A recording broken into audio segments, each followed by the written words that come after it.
Hello everyone and welcome. It is a special day here on my channel. Gon coming at you here. So I have my first KSP video and I'm going to be doing a commentary here while we watch the mission here. So what we have is my sort of shuttle-ish SSTO. These parts in the KSP are built sort of like the shuttle, the space shuttle from the United States, where it's got those sort of large delta wings at the back and the giant tail fin, but I've added a couple of large wings here so that it can take off from the runway instead of having to take off from a rocket. You can see those 9 Rapier engines there firing up, and as we get the aircraft up to speed here, the idea is to be able to get all the way into space under its own power and then still have some fuel left over for some maneuvers and what have you. Our mission profile today, I have a station that I've constructed actually using this particular aircraft in low Kerbin orbit, and now we need to get some Kerbals up to the station to man the station and begin some science experiments so we can learn what is it like to live in microgravity. So we're taking a crew of 4 Kerbals, as you can see down there in the lower right, taking them up here to space. And I've sort of sped this video up here as we ascend through the atmosphere, really. Nothing too fancy going on. The Rapiers just switched over to closed cycle mode to give us that final kick up into an orbit.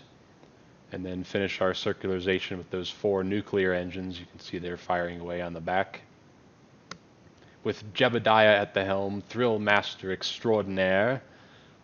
You can see as we start to circularize here, we'll have, roughly 2,600, I think 2,700 meters per second of delta V left, I'm suspecting, after the burn is finished, which is not bad, I would say, not bad for this type of aircraft.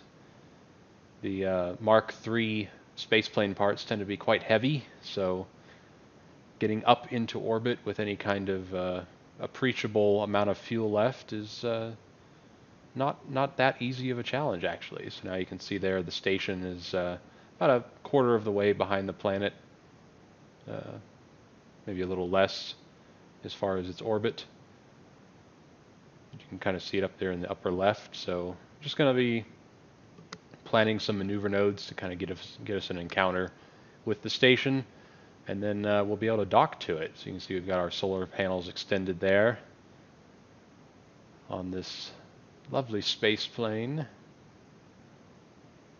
You can see that large cargo bay in the middle there. So I actually built the station in about 3 or 4 different launches using this plane, just putting big chunks of it at a time in the cargo bay and then rendezvousing and constructing the station in orbit. So now we have to put some Kerbals on it, because the existing station pieces are just run pretty much by probe cores right now. Pretty basic stuff. So just here getting our orbit aligned to match the orbit of the station. We were a little bit off in terms of the tilt of the orbit, so that's just, that burn is just getting us lined up there. And then what you want to do, so the station is behind us in its orbit, so you want to make your orbit slower or take longer, which means you'll actually be higher up above the planet. So the higher you are above the thing that you're orbiting, sort of the slower that your orbit will go, the longer it takes you to complete one orbit, meaning that things that are behind you in orbit have time to catch up. So that's sort of the shape of that. So you can see here we're just sort of adjusting the encounter to make sure that we'll come really close to the station and be able to rendezvous and dock. So there I've gotten an encounter with just a bit of an extra burn. So 90.5 meters per second, really just because I didn't want to wait, rather a little bit impatient. If I would have just waited and time accelerated maybe a few orbits, I could have just waited for the station to catch up. But you know, the Kerbals, they've got things to do. You know, they have things on their schedule that need to get done, and so you know they can't be waiting around too long. So just one more orbit around, and we'll be rendezvousing with the station because they don't have all day to be up here. You can see here as we close on in, I sort of overshot the station just a little bit here. Those 4 nuclear engines just don't provide that much thrust. You can see the thrust to weight ratio up there in the top left on Kerbal Engineer showing 0.36 or so. Just not really enough. So these burns tend to take quite a long time, but you can see now we've killed off our speed relative to the target and then just point toward the target and accelerate up to about 8 meters per second, and then quickly start turning the SSTO around. This thing does not have particularly good maneuverability in space, but gets the job done, I suppose. So here we come. Zooming on in toward the station. You can see those solar panels extended there. Just slowly killing off our velocity a little bit. So right on the end there, where there were those sort of 4 cylindrical passenger bays at the end, on the very end there's a docking port, so I'll go ahead and select that as the target and then have the ship point toward it, because as you might have noticed, right there on the nose is a shielded docking port. So when we open that up, it will reveal the docking clamp and we'll be able to dock directly with the station. You know, again, these Kerbals, they're way too lazy to be doing, you know, these spacewalks. Yeah, they have jetpacks, but you know, nobody's got time for that. Just, you know, we'll just dock directly, and then they'll be able to transfer over very easily. Not a problem at all. So here we come. So now that we've got the station rotated and pointing its docking port toward the SSTO, we can go ahead and just fire up the engines a little bit here. Don't want to overcook it too much. You don't want to crash into the station, but as you can see here, you know, it's a little bit strange.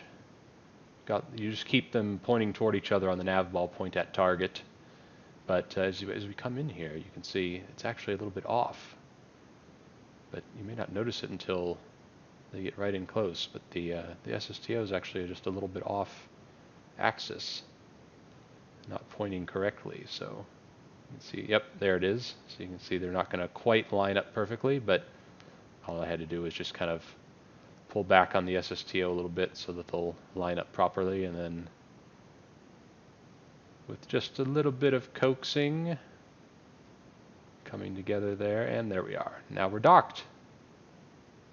So look at that.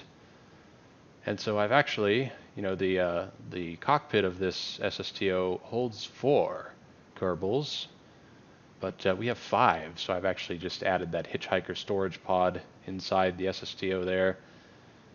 And that's where the 4 Kerbals were hiding, but just go ahead and transfer them over to the station and then close up the hatch. We can get a nice little cinematic look around at the station, see them all seated there now at their stations.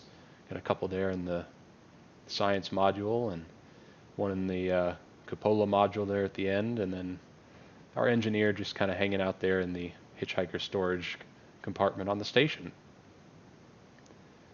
Well, with our delivery done, now we can go ahead and undock and get Jebediah back to the KSC. You know, Jebediah, he's a very important Kerbal. You know, he can't just be hanging out in orbit all day.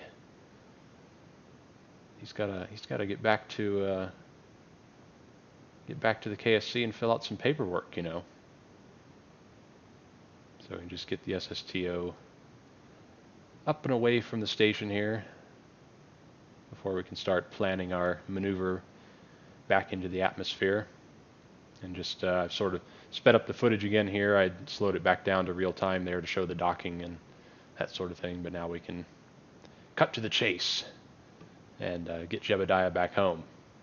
So just time warping around there a little bit to get the KSC on the light side of the planet. It was just heading into nighttime for the KSC as we were pulling away. So now that we've lined it up properly, we can begin our re-entry burn. Aimed for sort of 17,000 meters. Thought that would be pretty good because this plane has quite a bit of surface area for drag. You know, it can slow itself down reasonably well, but as we enter the atmosphere here, go ahead and retract the solar panels and the antenna there at the top, just so they don't get destroyed by the atmospheric forces we're about to feel here. As we come down a little bit further, the plane will start heating up for re-entry. You know, it's a common misconception, but re-entry heating when coming in from orbit is not so much caused by friction. It's actually more caused by the compression, just the act of slamming directly into the atmosphere. It's compression heating more so than friction. So as we come in here, you can see we're coming over these mountains, still really high. Going to overshoot the KFC quite a bit. You can see it there on that sort of little peninsula below us. But yeah, didn't have quite a shallow enough descent. This craft can probably handle a much shallower descent. I probably could have brought the periapsis down below 10,000 meters, but as it was, you know, we have plenty of fuel left in this thing. 4,400 units of fuel still, liquid fuel for those Rapier engines in air-breathing mode. Not going to be a problem once we get ourselves slowed down enough, using those air brakes and just pitching up so that we expose the greatest amount of surface area of the plane to the air. You can see we're already down below 1,000 meters per second, but still above 20,000 meters in height. And the thing about that is, you know, this plane is not particularly maneuverable, so it doesn't really like to turn, as you can kind of tell here. It's sort of having a bit of trouble turning around properly, but we'll get there in the end as we sort of slow down and start to descend, and then it's probably about time to fire up the engines, just so that we don't stall out completely and just fall out of the atmosphere into the ocean. You can see we're finally getting this thing turned around properly so that we can head back towards the KSC for our landing on the runway. But yeah, we've got loads of fuel. This is not going to be a problem at all. Just kind of guiding it on in. You just want to make sure you don't slow down too much, because then your wings won't be able to generate any lift at that point. So, and then I just sort of time accelerate a little bit to get ourselves up to the KSC. You can kind of see the landmass appearing on the horizon there. Yes, here it comes, and the mountains behind. We're almost out of visual range there. You can see there we're passing the island with the airstrip on it over to the left. And as we come in here, still over 3,000 units of fuel, more than enough really. And the KSC is coming into view right now. You can see the runway there, so just kind of throttle down the engines. Don't want to be going too fast. This plane can get airborne at a fairly low speed. I mean, less than 100 meters per second is all it needs to get airborne. And slowed the video down here back to normal speed as we come in for landing. You can see about 140 meters per second. It's a little bit fast to be landing. Not too bad, but I just want to make sure we don't stall out and just drop onto the runway or the ground. You know, that wouldn't be good at all. You can sort of watch the prograde marker on the nav ball. You want that to sort of be close to the horizon line as you come into the runway, because that means your vertical speed is minimal and it won't cause the landing gear any trouble. And you can see here sort of just gently coasting in for a fairly nice touchdown. And with that, we have that mission wrapped up. 4 Kerbals delivered to our orbital station with a very nice reusable SSTO with Jebediah at the helm. And with that, I guess that wraps this video up. So I hope you enjoyed it. Feel free to drop a like or a comment, and I will see you in the next one. Goodbye.